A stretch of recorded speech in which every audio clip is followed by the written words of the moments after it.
안녕하십니까. 창업사령관입니다. 이번 영상은 2026년도 AI 통합 바우처 지원 사업이 공고가 되었네요. 과학기술정보통신부 예산으로 진행이 되고요. 그리고 정보통신산업진흥원, 나이파라 하죠. 나이파와 그리고 한국데이터산업진흥원에서 수행을 하고 있는 선정 평가를 담당하고 있습니다. 이번에 이제 통합 공고가 되었는데요. 이유는 나이파와 한국데이터산업진흥원에서 하고 있는 AI 바우처 사업, 그리고 데이터 바우처 사업, 클라우드 바우처 사업이 있는데요. 이 세 가지에 대해서 공고가 되었습니다. 그 중에서 제일 관심이 많은 이 AI 바우처 사업 위주로 설명을 드리겠습니다. 올해 1월 21일 날 정보통신산업진흥원 나이파에서 통합사업 설명회를 했었죠. 제가 유튜브 영상에서도 설명을 드렸었고요. 자, 그리고 최근에 아주 좀 의미 있는 정부의 어떤 그 보도자료가 나왔습니다. 정부의 인공지능 예산 총 9.9조 원이라고 하네요. 총 9.9조 원을 한눈에 살펴볼 수 있는 41개의 정부 부처, 41개의 어떤 국가 사업이 741개가 AI 예산으로 지금 통계로 잡혔습니다.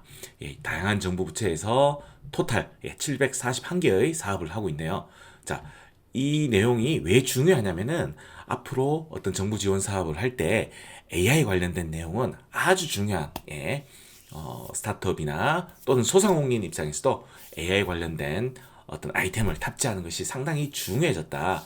그런 AI 관련된 아이템을 탑재함으로써 다양한 사업들에 신청할 수 있는 기회를 가질 수 있다. 이런 말씀을 드립니다. 이번에 보도자료가 나왔는 게 국가인공지능전략위원회라고 있습니다. 그래서 전 부처에 흩어져 있는 인공지능 예산 사업을 통합해서 어떤 정책 자료를 공개를 했습니다. 과기부가 5조 1천억 원으로 최대고요. 산업부, 중기부 순서로 되어 있습니다. 과기부가 한 5조 1천억 원, 전체 51%를 차지했네요. 그리고 산업통상자원부에서 1조 7천억 원, 그리고 중기부에서 한 9천억 원으로 편성이 되어 있습니다. 대통령 직속 국가인공지능전략위원회라고 있는데요. 여기 홈페이지 사이트에 들어가시면 인공지능 사업들이 어떤 사업들이 있는지 전체 토탈 내역을 세세하게 사업 내용 그리고 사업 예산 이런 부분을 확인하실 수가 있습니다. 제가 나이파 사업에 대해서 AI 바우처 사업에 대해서 최근에 영상을 올린 적이 있었죠. 그리고 AX 원스톱 사업 올해 신규로 나이파에서 하고 있는 사업에 대해서도 올린 적이 있습니다. 이 영상도 참고하시고요. 자, 특히 AX 원스톱 바우처 지원 사업 올해 신규로 잡히고 20개 과제를 뽑고 기업당 13억 원 이내 2개년으로 진행될 가능성이 있으니까 토탈 26억 원으로 진행될 가능성이 아주 높습니다. 지금 그래서 이 사업에 대해서도 이 영상에서 좀 자세히 설명 들으실 수 있습니다. 그리고 이 AI 바우처 지원 사업 공급기업 공급기업으로 참여를 하기 위해서는 공급기업 풀에 들어가 있어야 되는데요. 2월 24일에 1차 공급기업 풀 모집 공고가 접수가 만료되었습니다. 근데 이번에 AI 바우처 지원 사업이 공고되면서 다시 2차 공급기업 풀 모집 공고가 떴으니까요. 그 내용도 영상에서 이번에 다루겠습니다. 그리고 제가 AI 솔루션 공급 도입 기업들 이렇게 지원금이 아주 오래 쏟아지고 있다라는 것을 제가 설명드린 영상이 있었죠. 지원금 수주 전략에 대해서 올린 적이 있었는데요. 지금 그러니까 지원 사업 분위기가 어떻게 흘러가냐면 예전에는 특허가 있으면 유리했듯이 요즘은 기업이나 소상공인 쪽 지원 사업에서 AI 솔루션을 탑재를 하고 있으면 AI 솔루션을 보유하고 있거나 AI 솔루션을 실증한 경험이 있는 기업들이 앞으로 정부 지원 사업에 다양한 사업에 신청하실 수도 있고 선정될 확률도 높아지는 것에 대해서 제가 설명드린 영상입니다. 이 영상도 참고하세요. 이 영상 설명하면서 제가 이 예시를 들었죠. 지역주도형 AI 대전환 사업, 중소벤처기업부 사업이고 작년 하반기에 10월 초였죠. 경남, 대구, 울산, 전남, 제주에서 중기부에서 요 5개 지자체를 선별을 했고요. 그래서 중기부에서 이쪽에다가 예산을 지금 퍼주고 있습니다. 퍼주고 있고요. 예, 2년간 140억 원.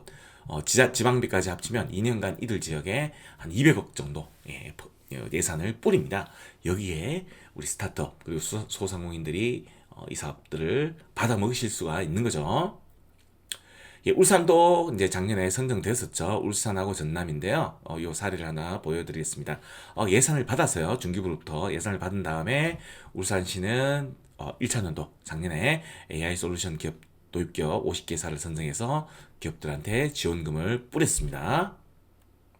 그리고 전남도 지역주도형 AI 대전환 사업에서 AI 솔루션 구축 지원 사업을 공고를 했죠. 자, 이런 사업을 통해서 AI 솔루션이 없던 기업들이 자기 내부에 내재화를 시킬 수 있는 좋은 기회를 가짐으로써 이 사업을 수행함으로써 제가 말씀드렸죠. 앞으로 AI 솔루션을 갖고 있는 기업들은 더 많은 사업들에게 어떤 선정될 수 있는, 신청할 수 있는 기회가 생길 것이라고 말씀을 드렸습니다. 왜냐면 여기 전남 TP에서 요 사업을 진행할 때 AI 솔루션을 구축하는 것을 지원을 했는데요. 내용을 보시면 이렇게 기업들이 AI 솔루션 구축 지원 사업 신청서를 제출을 하셔야 되고요. 그리고 제주도 같은 경우도 이렇게 AI 솔루션을 기업들이 가지는 것을 구축하는 것을 지원하는 사업을 진행을 하고 있습니다. 근데 여기서 유심히 봐야 게 이런 기업들을 이제 중기부로부터 예산을 받아서 기업들한테 예산을 뿌릴 때 선정평가를 하겠죠. 그 선정평가 내용에 보시면은 이렇게 AI 도입 수준, AI POC 실증 프로젝트 수행 경험이라든지 또는 파트너십 및 생태계, 자, 외부 협력이라 해서 AI 전문 기업과의 파트너십 구축 이력, 그리고 AI 관련된 정부 지원 사업에 참여한 이력, 이런 부분이 평가 지표에 이번에 들어 있었습니다. 자, 이런 트렌드는 예전에는 어떤 특허가 있다든지 뭐 그런 부분이었거든요. 또는 정부 지원 사업을 수행한 이력이 있다든지 그런 부분들이 평가 지표에 들어갔었는데, 자, 이번에는 AI 솔루션, AI 프로젝트 수행 경험이라든지 AI 파트너십 구축 이력이라든지 그런 부분이 이제 평가 항목에 들어간다는 거죠. 당연히 AI 솔루션 내재화 여부, AI 솔루션 구축 여부도 기업들을 평가할 때 상당히 중요한 배점을 앞으로 차지하게 될 것이며, 이런 실적이 있는 기업들이 선정되는데 유리할 것입니다. 자, 그러면 우리가 이렇게 AI 솔루션을 어떤 기업 내부에 내재화 시킨다든지 이렇게 구축하기 위해서는 비용이 필요하죠. 그 비용을 지원하는 사업을 지원을 받아서 하셔야 되겠죠. 그 비용을 지원한 사업이 바로 AI 바우처 지원 사업입니다. AI 기술이 필요한 수요처, 수요기업이죠. 수요기업을 대상으로서 수요기업이 필요한 AI 솔루션을 구매할 수 있게 그 비용을 지원하는 그런 사업이라고 보시면 됩니다. 이렇게 함으로써 수요기업들이 AI 기업화 되겠죠. AI 기업화되고 또 솔루션을 공급하는 공급기업들도 육성을 할 수 있겠죠. 그리고 어떤 전반적으로 기업들의 AI 전환을 촉진할 수가 있습니다.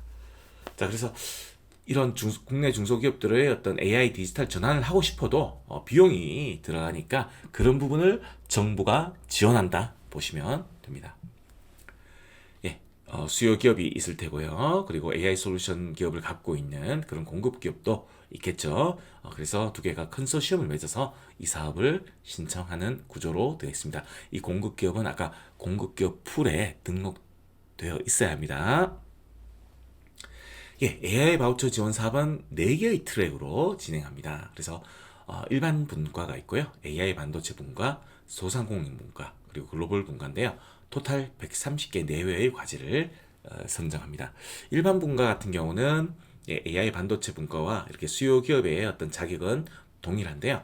국내 중소 중견기업, 대기업은 아니죠. 수요 기업이 대기업은 못 들어오고 병원이 들어올 수가 있고요. 그리고 동물병원도 들어올 수 있고 지역 소재 보건소도 들어올 수 있습니다. 소상공인 쪽은 국내 소상공인이 들어올 수가 있고요. 그리고 글로벌 분과에서는 해외 수요 기업이 들어와야 합니다. 공급 기업은 자사 AI 솔루션을 보유한 국내 AI 기업 법인이어야만 하고요. 과제 신청 시에 공개된 공급 기업 풀에 등록이 완료되어 있어야 합니다. 수요 기업 같은 경우는 수요 기업 같은 경우는 요 네 개의 분과 중에서 최대 한 개만 신청 가능합니다. 그리고 공급 기업 같은 경우는 요 네 개의 분과 중에서 최대 두 개까지 신청 가능합니다. 지원 금액은 과제당 최대 2억 원까지 사업은 7개월 동안 지원합니다. 지원 항목 같은 경우는 AI 솔루션비가 있고요. AI 솔루션 그리고 인건비 그리고 사업비에서 인정 항목만 집행 정산이 가능한데요. 선택 신청 항목이 지금 3개가 주어졌네요. 인건비로도 쓸 수가 있습니다. AI 모델을 구축하거나 커스터마이징 공급 기업이 어떤 AI 공급 기업이 AI 솔루션을 가지고 있는데 수요 기업의 어떤 상황에 맞게 조금 수정 보완이 필요할 수도 있겠죠. 그런 커스터마이징 비용을 인건비로 지원받을 수가 있습니다. 그리고 다른 인증을 받기 위한 어떤 용역비라든지 클라우드 임차비 이런 부분을 받을 수가 있네요. 불인정 항목으로는 데이터 수집, 구매, 정제, 가공 등 데이터 관련된 일체 비용은 불인정 된다고 하네요. 아마도 아까 데이터 바우처 사업이 있었죠. 거기랑 어떤 중복되는 것을 막기 위해서 이런 것을 불인정하는 것 같습니다. 사업비 구성 준수사항인데요. 아까 AI 솔루션 구매 비용이 있었죠. 이것은 정부 지원금의 60% 이상이어야 합니다. 그래서 AI 솔루션비는 2억 원을 신청하실 때는 1억 2천만 원 이상 편성이 필수입니다. 말씀드렸죠. 데이터 관련 비용 편성은 불가하다고. 자, 그러면 AI 바우처 사업 신청하실 때 데이터 관련 비용은 어떻게 처리하느냐? 그러니까 데이터 수집하는데도 돈이 들 수가 있죠. 그때는 수요 기업이 공급 기업에게 어떤 무상으로 제공하는 원칙으로 진행하라네요. 사업비로는 데이터 수집 비용 처리가 불가합니다. 데이터 구매 비용은 수요 기업이나 공급 기업이 필요한 시 사업 수행에 꼭 데이터 구매가 필요하다 할 경우 자체 비용으로 구매하랍니다. 지원금으로는 구매 불가입니다. 그리고 데이터 정제 가공하는데도 품이 들겠죠. 그래서 인건비, 현물, 현금을 편성하지 않은 그런 참여 인력이 정제 가공하는 것은 가능하고요. 외부 용역 시 수요 또는 공급 기업의 자체 비용으로 처리를 하고 하여간 지원금으로는 용역을 줄 수가 없다고 하네요. 자, 민간 부담금입니다. 총 사업비가 100%일 때 정부 지원금 최대 2억 원이었죠. 그리고 민간 부담금, 수요 기업과 공급 기업이 민간 부담금을 내셔야 합니다. 민간 부담금은 수요 기업 같은 경우는 현금과 현물을 내셔야 되고요. 공급 기업 같은 경우는 현금은 안 내시고 현물로만 편성할 수가 있습니다. 사업비 산정 구조인데요. 보면 총 사업비 중 민간 부담금 비율이 나와 있네요. 중소기업, 의료기관, 동물병원 같은 경우에 수요기업으로 들어올 경우 수요기업은 20% 이상 현금 부담을 민간 부담금 비율이 20% 이상이어야 됩니다. 그러나 청년 기업인 같은 경우는 10% 이상만 하면 되고요. 그리고 공급 기업은 마찬가지로 20% 이상, 청년 기업은 10% 이상이어야 합니다. 자, 근데 하여간 공급 기업은 현금은 안 내고 현물로만 민간 부담금을 냅니다. 자, 그리고 수요 기업은 이제 민간 부담금에 현금을 낸다 했죠. 현금 부담금 기준은 수요 기업의 민간 부담금의 10% 이상만 현금 부담하시면 됩니다. 그리고 수요 기업의 민간 부담금 중 현금을 안 낼 수 있는 방법이 있는데요. 어떤 방법이냐? 현물로만 매칭할 수 있는 경우가 있는데요. 청년 기업이거나 또는 비영리 기관 또는 지역 소재 기관인 경우는 현금을 면제하고 현물로 낼 수가 있습니다. 수요 기업 자배 개혁 요건은 4가지인데요. 국내 중소 대기업은 빠진다 했죠. 그리고 국내 의료법상 의료기관은 법인 또는 개인 사업자 가능하네요. 수의사법상 동물병원 법인 또는 개인 사업자 가능합니다. 그리고 지역 소재 보건소도 참여 가능합니다. 자, 공급기업 풀은 아까 공급기업 풀에 신청을 하셔야 되죠. 영상 후반부에 이 내용도 설명드리도록 하겠습니다. 선정 평가 항목을 한번 볼게요. 자, 일반 트랙 우선 일반 트랙 있네요. 보시면은 그 수요 기업이나 또는 공급 기업들이 하여간 양질의 데이터 보유 현황이 중요하네요. 또는 수집 계획. 어떤 우리가 가지고 있는 AI 솔루션이라는 게 뭡니까? 어떤 빅데이터를 갖고 있어야 되겠죠? 그런 퀄리티 좋은 데이터를 보유하고 있다는 것이 상당히 평가할 때 영향을 준다는 거네요. 그리고 사업의 효과성, 경제적 파급 효과, AI 솔루션을 도입함으로써 뭔가 기업한테, 수요 기업한테 이익이 돼야 되겠죠. 뭐 매출, 투자 유치, 수출, 비용 증가, 절감, 뭐 생산성 효과, 품질 개선 이런 부분이 있어야 되겠네요. 예, 그리고 아까 소상공인 트랙이 분과가 있었죠. 보시면 당연히 소상공인이 자격으로 들어와야 되겠죠. 수요 기업은 중소기업 확인서 또는 소상공인 확인서를 제출해야 하고 협약이 종료되는 시점까지 소상공인 자격을 유지해야 합니다. 소상공인 분과 같은 경우는 보시면 AI 솔루션의 소상공인 활용 확산성이 중요하고요. 그리고 수요 기업의 업종과 납품되는 AI 솔루션과의 적정성을 잘 어필을 하셔야 되겠죠. 우리 업종에서 왜 이러이러한 AI 솔루션이 필요한지 납득이 되게끔 설명을 하셔야 합니다. 그리고 AI 반도체 분과가 있는데요. AI 반도체 분과는 과제당 아까는 다 2억 원이었죠. 2억 3천만 원이네요. AI 반도체 인프라 구축비가 추가적으로 최대 3천만 원까지 지원받으실 수 있습니다. 그리고 여기 보시면은 아까 수요기업과 공급기업 컨소시엄 외에 이 AI 반도체 분과 같은 경우는 AI 반도체 컨소시엄도 구성이 되어야지만 신청 가능합니다. 지원 방식은 국산 AI 반도체를 활용해서 클라우드 형태의 AI 솔루션을 수요 기업이 이용할 수 있도록 바우처 지원을 한다고 하네요. 일반 분과와 AI 반도체 분과의 차이점이 이 사업 구조에 차이점이 나와 있는데요. 일반 분과 같은 경우는 국산 AI 반도체 기반 AI 솔루션 개발 공급 의무가 없고요. AI 반도체 분과 같은 경우는 국산 반도체 AI 반도체 기반 클라우드 서버와 호환 가능한 AI 솔루션 개발 공급하는 내용이 들어 있습니다. 참고하십시오. 그리고 AI 반도체 컨소시엄이 들어와야 된다 했었죠. 그러면 AI 반도체 컨소시엄에는 이렇게 AI 반도체 기업이 들어가든지 이 AI 반도체 기업은 국산 AI 반도체를 보유한 기업, 개발하고 공급하는 역할로 들어가야 합니다. 그리고 또 클라우드 기업이 이 반도체 컨소시엄에 들어와야 합니다. 국산 AI 반도체를 활용해서 클라우드 기반으로 추론 서비스 제공이 가능한 기업이어야 하네요. 역할은 AI 반도체 기반으로 클라우드 인프라 환경 및 크레딧을 수요 공급 기업에 제공하는 역할로 들어옵니다.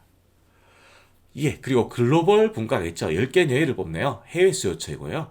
해외 수요처는 AI 솔루션을 적용하고자 하는 해외 기관, 기업이 들어와야 되고요. 그리고 해외 데이터를 제공해야 되겠죠. 해외에서 사용할 AI 솔루션이 되기 위해서는요. 그리고 현지 파트너도 들어와야 됩니다. 해외 수요처와 연계 지원하는 해외 법인 기업이 이렇게 선택 옵션으로 필수 사항은 아니네요. 그리고 해외 기업과의 거래 허용 범위는 3개 중에 하나 이상의 신규 거래여야 합니다. 계약을 목적으로 하는 어떤 실증, POC, 그리고 해외 의료, 바이오 인증 획득을 위한 목적 또는 임상시험을 위한 목적, 공통적으로는 신규 거래만 가능합니다. 납품 계약을 거래했던 기존 수요 기업은 신청이 불가합니다.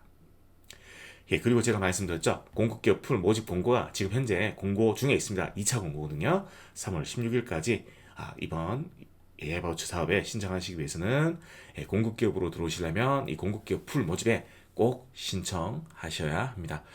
제가 댓글창으로 이렇게 AI 솔루션 기업들이 수요 기업들에게 이렇게 본인들의 어떤 스타트업에 가지고 있는 그런 AI 솔루션을 홍보할 기회가 있으면 좋겠죠. 이런 사업도 사전에 이렇게 미리 이렇게 매칭이 된다면 상당히 사업을 준비하는 데 있어서 아주 수요 기업의 어떤 딱 맞춤형으로 아주 디테일한 계획을 세우실 수 있을 것 같습니다. 저희 창업사는 건 유튜브 채널에서 그런 그 AI 솔루션 보유한 기업과 어떤 제휴를 여러 가지 제휴 전략을 생각하고 있으니까요. 관심 있으신 분은 댓글창에 구글 폼으로 신청해 주십시오. 이상 창업사령관이었습니다. 구독과 좋아요 부탁드립니다.